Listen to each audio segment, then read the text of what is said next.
Okay, as I talk about this particular triptych, I am reminded that this piece is my photographer's nightmare. Because I do so much work that has hidden meaning and very reflective surfaces or same color on top of same color strategies that I use, it's really hard to see. But for this piece, I think that it was very appropriate because I've been stunned by the number of words that are in our vocabulary that we use all the time, just sort of unconsciously, and without realizing the impact or the consequence of the emotion and psychology that is tied to that particular word. And the background for this piece, before I show it to you, is I was sitting in a classroom several years ago, and a teacher was saying to the kids, trying to explain to them emotions and color. And it's a bright sunny day, what color would you use? Yellow.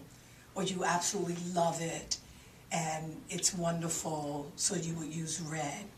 And something scares you and it's ugly and you're afraid, what color would you use? And she said black.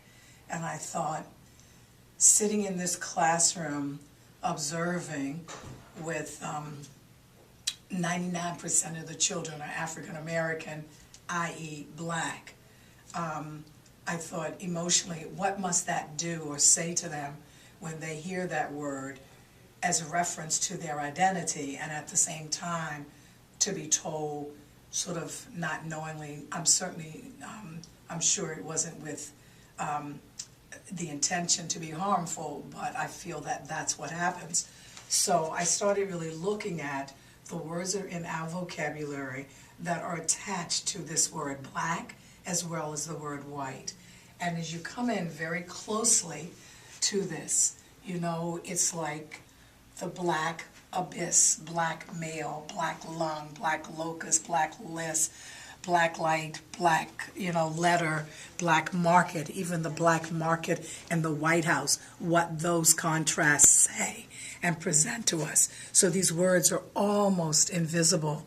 And so that's what I wanted to try to do with this piece. So just putting the words here to sort of remind people that these are words that are in our vocabulary that we use all, most times without even any real thought to what it means collectively and unconsciously. So I decided that what I wanted to do was to see if I couldn't somehow flip this meaning and bring people's attention to the psychological impact of the uses of these words. So I started with this piece here. I wanted it to be very luscious, very, just inviting and just beautiful. And I wanted to, in cases you see this word black, and make it look just very rich and welcoming. So all of the pearls and everything, almost like a wedding cake, with its design.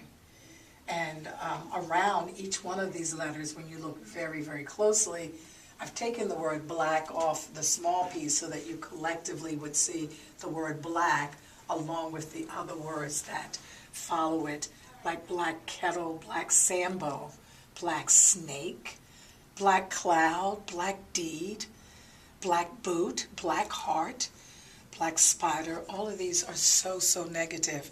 And it's not often, and I think what really drove this for me is when I heard somebody say, oh, I'm not feeling really good. I feel like I've fallen into a black hole. And my comment was, could that hole be like blue or gray? Does it always have to be black? So this was the piece that I wanted to show.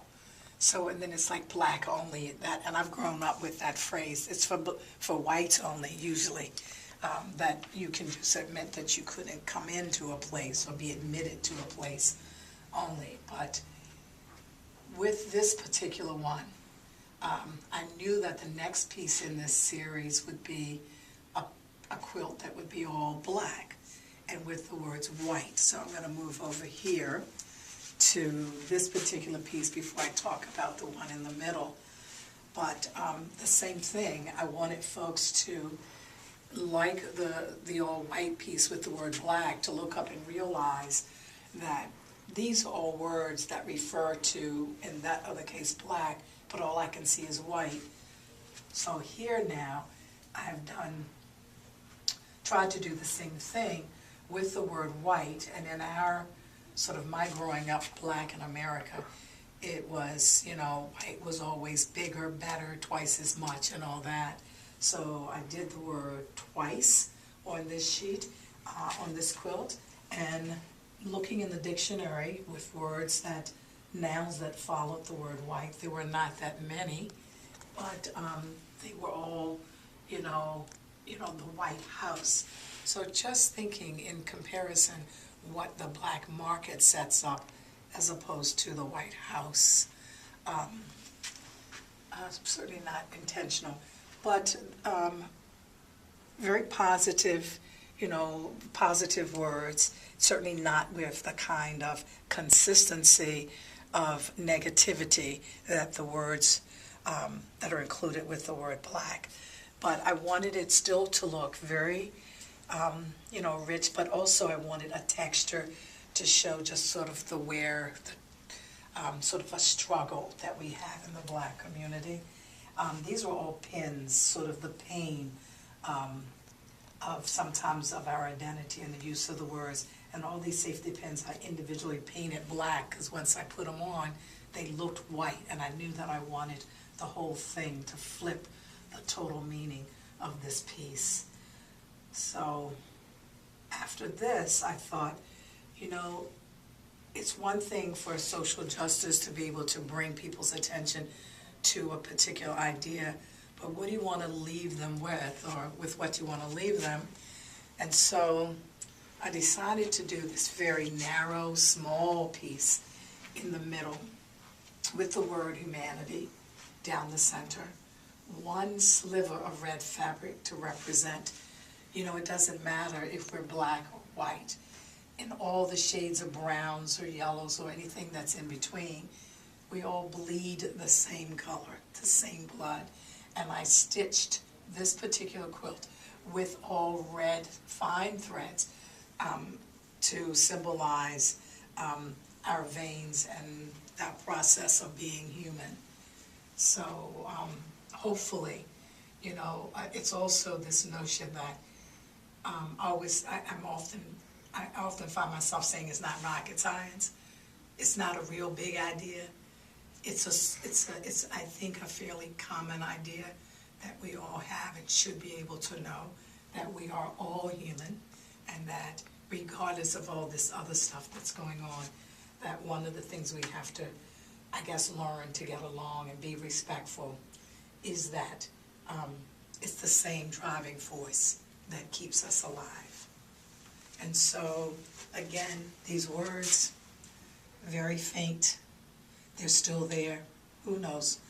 One day maybe they'll just go away.